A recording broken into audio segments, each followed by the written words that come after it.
اگر کسی نے نماز میں غلطی ہو جائے یعنی سجدہ سہو واجب بھول جائے دونوں طرف سلام پھیر دے، دونوں طرف سلام پھیر دے تو بھی سجدہ سہو کر سکتا ہے، کوئی حرج نہیں ہے اس میں۔ شادی بیاہ میں گانے بجانے ڈھول بجانے کھانا حرام ہے، کھانا حلال ہے، اس مجلس میں شرکت جائز نہیں ہے، کھانے میں ڈھول تھوڑی گھسے ہوئے ہیں اس میں۔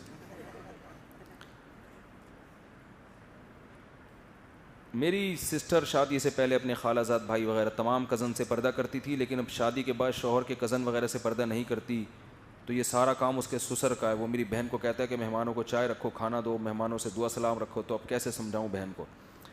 شریعت اللہ کی نافرمانی میں مخلوق کی اطاعت جائز نہیں ہے، تو نہ مانے سسر کی بات، اور اگر وہ زیادہ اصرار کر رہے ہیں تو پھر پردے کے ساتھ رکھ دیں، سر پہ چادر ڈالیں، تھوڑا سا چہرے پہ آگے کر دیں، شوہر کے کزن وغیرہ بھائی وغیرہ آتے ہیں تو ان کے سامنے چائے رکھ کے پتلی گلی سے نکل لیں، فری ہونے کی ضرورت نہیں ہے، سمجھتے؟ چائے پردے کے ساتھ بھی رکھی جا سکتی ہے نا، تھوڑا سا گھونگھٹ ڈال لیں بھائی چائے، اور کوئی بڑے مہمان ہیں بزرگ ٹائپ کے ہیں تو سلام بھی کرنا چاہیے، السلام علیکم خیریت سے ہیں خالو آپ طبیعت، اس کو خالو بول دیں، آپ اس کو کیا بول دیں؟ خالو بول دیں، وہ آئندہ چائے کا بولے گا ہی نہیں۔ خواتین کے بالوں کو بیچنا حرام ہے، تو میں نے جلانا چاہا تو گھر کی ساری خواتین نے کہا یہ جن جن کے بال ہیں سب کے سروں میں درد شروع ہو جائے گا، ایسا کچھ بھی نہیں ہے۔ جلانا چاہا، بال جلانے سے کسی کے سر میں درد نہیں ہوتا، ایسی باتوں سے سر میں درد ہوتا ہے۔ ہمارے رشتہ داروں میں 2 مہینے پہلے ایک بھائی کی فوتگی ہوئی تھی، 8-2 مہینے کے بعد دوسرے بھائی کی شادی تھی، تو ان کے گھر میں گانے بجانے چل رہے تھے، تو میں نے شادی کا کھانا نہیں کھایا تو سب مجھ سے ناراض ہیں۔ گانے بجانے کی محفل میں نہیں بیٹھنا چاہیے۔ دوسرا، بارات کا حتی الامکان بائیکاٹ کرنا چاہیے۔ بارات کا کھانا یہ غیر شرعی رسم ہے، کھانا حرام نہیں ہوتا، یہ رسم میں شرکت غلط ہے، یہ ہندوؤں سے آئے بارات کا کھانا، اسلام میں ولیمہ ہے۔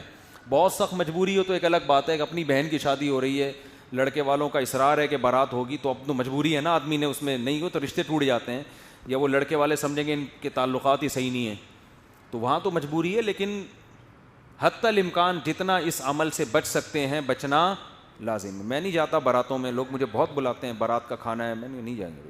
حتی الامکان جہاں بہت سخت کوئی مصلحت ہو تو ایک الگ بات ہے، کیونکہ بذات خود حرام نہیں ہے نا، یہ اس لیے ناجائز ہے کہ اس کے نتائج بہت غلط نکل رہے ہیں، غیر شرعی رسم ہے۔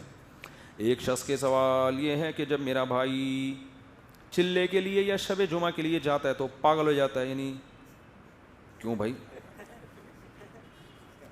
پاگل تو نہیں ہوتا، پاگل لوگ ٹھیک ہو جاتے ہیں وہاں جا کے، مجھے سمجھ میں نہیں آیا مسئلہ کیا ہے۔ مفتی صاحب اس بارے میں کچھ توجہ فرمائیں۔ کل موٹر سائیکل والوں نے بے حیائی شروع کر دی ہے، پیچھے 2 خواتین بٹھاتے ہیں، بیٹی یا بہو کو بالکل مردوں کی طرح بٹھاتے ہیں، اور غیرت جب ختم ہو جائے تو جو مرضی کرو، ٹھیک ہے نا۔ یہ سب براڈ مائنڈڈ بنتے جا رہے ہیں، یار کیا ہوتا ہے مولویوں نے کہا یوں بیٹھو، جس طرح بیٹھ کے تو ہم کون سا غلط ہیں، تو آپ پینٹ اٹھار کے بٹھاؤ اس کو اپنے ساتھ، صحیح ہے نا، اس کے کپڑے اتار کے بٹھاؤ آپ۔ بے حیائی پھیلتی جا رہی ہے، جب کوئی اس پہ انگلی اٹھاتا ہے تو لوگ کہتے ہیں یہ مولویوں کے دماغ کیا ہوتے ہیں، بولو، گندے ہوتے ہیں۔ تو آپ کا معاشرہ ادھر ہی جا رہا ہے جہاں یورپ پہنچا ہوا ہے، انہوں نے یہی کچھ آزادیاں دے دے کے وہاں تک پہنچ گئے۔ تو شرم اور حیا اگر ختم ہو گئی نا معاشرے میں تو اللہ ہی حساب دے گا، مولوی اس کا حساب آپ سے دنیا میں نہیں لے سکتا۔ آپ کہہ سکتے ہو کہ جی یہ مولویوں کے دماغ گندے ہوتے ہیں، یہ مولوی غلط سوچتے ہیں، بولنے پر گورنمنٹ کی طرف سے کوئی پابندی نہیں ہے، اللہ سب چیزیں نوٹ کر رہا ہے۔ اللہ کو حیا والی عورتیں، حیا والے مرد پسند ہیں، بے حیا عورتیں، بے حیا مرد اللہ کو پسند نہیں ہے۔ موسیٰ علیہ السلام کو جب لڑکیاں آئیں نا کہ اپنے باپ ہمارے والد نے بلایا ہے، تو قرآن کیا کہتا ہے؟ جاءت احداہما تمشی علی استحیاء، ایک لڑکی آئی حیا کے ساتھ چلتی ہوئی، شرم کے ساتھ چلتی ہوئی، تو اللہ نے اس کی شرم کو ہائی لائٹ کیا ہے، اس لیے کہ اللہ کو عورت میں حیا پسند ہے۔ تو بے حیائی پھیل رہی ہے، مذہب کو لوگ، مجھے کسی نے ڈرامے کا کلپ دکھایا کہ بھابھی سے دیور چمٹنے کی کوشش کر رہا ہے، تو سسر نے ڈانٹ لگائی کہ یہ کیا ہو رہا ہے، تو اس دیور نے بولا کہ آپ کی سوچ گندی ہے۔ آپ کی سوچ کیا ہے؟ گندی ہے۔ وہ تم گندے کام کر رہے ہو، کیوں چمٹ رہا ہے تو بھابھی سے؟ بھائی تو جوان آدمی ہے، کیا تیرے دل کو کس نے چیر کے دیکھا ہے؟ ہم نہیں کہہ رہے کہ سارے غلطی ہیں جو بھابھی سے بے تکلف ہو رہے ہیں، اسلام نے ایک باؤنڈری کھینچی ہے، بھائی بھابھی نامحرم ہے، سلام دعا ٹھیک ہے، زیادہ فری ہونے کی ضرورت نہیں ہے، بھائی مرے گا تمہارا اس سے نکاح جائز ہے، تو تمہارے لیے اس سے نکاح کرنا جائز ہے۔ تو آگ اگر اسلام کی باؤنڈری کو درمیان سے ہٹا دو گے تو یہ سب بڑے اچھے لیبل لگا کے نا کہ مولویوں کی سوچ نیگیٹو ہوتی ہے. ایک لبرل آدمی نے میرے خلاف ایک ویڈیو ریکارڈ کروائی ہے کہ یہ لوگوں کو شادیوں کی ترغیب دیتا ہے, یہ عورتوں پہ ظلم کرتے ہیں, یہ ایسے ہوتے ہیں, ان کے گھروں میں جا کے انٹرویو لو تو پتہ چلے, میرے بارے میں کہا ہے کہ ان کے گھروں میں جا کے پتہ لگاؤ تو پتہ چلے گا ان کی عورتیں کتنی سخت عذاب میں آئی ہوئی ہیں. سمجھ میں آ رہی ہے بات؟ میرے بارے میں کہا کہ اس کے گھر میں جا کے کوئی دیکھے نا تو پتہ چلے گا اس کی بیویاں کتنی مصیبت اور عذاب میں مبتلا ہیں.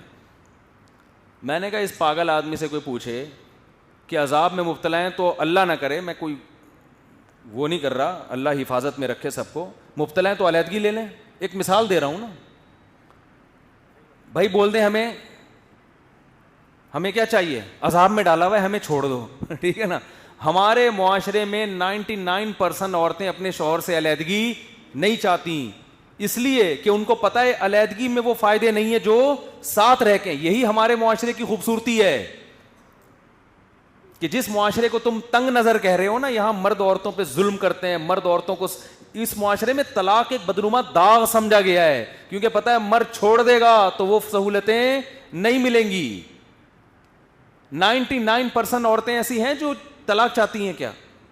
99 وہ ہیں جو چاہے مولوی ہو چاہے ان کا میاں کوئی بھی, وہ طلاق نہیں چاہتی. ان کو پتہ ہے یار جو فائدے ہمیں اس پاکستانی سے مل رہے ہیں نا, جس کے بارے میں یہ مشہور ہے کہ فنڈامنٹلسٹ ہوتے ہیں اور گوروں کی طرح براڈ مائنڈڈ نہیں ہوتے, ان کو پتہ ہے وہ گورا براڈ مائنڈڈ کسی کام کا نہیں ہے, ٹھیک ہے نا. یہ تنگ نظر اس سے کروڑا گنا بہتر ہے. شکایتیں کریں گی عورتیں, ہر عورت کر رہی ہوتی ہے میرا میاں ایسا میرا میاں ایسا, تو طلاق لے. نہیں بھائی طلاق نہیں لینا میں نے, بلکہ اگر طلاق دے گا تو اس پہ الزام کہ گھر برباد کر دیا. کیوں؟ ان کو ساتھ رہنے میں جو فائدے ہو رہے ہیں وہ الگ رہنے میں نہیں ہو رہے. اور ان لبرل لوگوں کے حالات جا کے دیکھو نا, جو اس طرح کی کلپ بنا رہے ہیں ایتھیس, ان میں اکثر عورتیں, آپ ان کے فیملی سسٹم جا کے دیکھو, اکثر کے شادیاں ناکام ہوتی ہیں کیونکہ ان کی عورتیں ان کے ساتھ رہنا بالکل بھی پسند نہیں کرتی. سمجھ رہے ہو؟ بالکل بھی پسند نہیں کرتی. بڑا اچھا ملفوظ ہے, بالکل بھی پسند نہیں کرتی. تو یہ میرے بھائی اس طرح آزاد گھومتے رہو, بیٹھ کے بائکوں میں بیٹھاؤ, ویلیاں لگاؤ, جو مرضی کرو. تمیز کی زندگی ہوگی تو تمیز سے بٹھائے گا, ٹھیک ہے نا. تھوڑا فاصلہ بھی رکھنے کی کوشش کرے گا. عزت دار آدمی تو ایسے ہی کرتا ہے.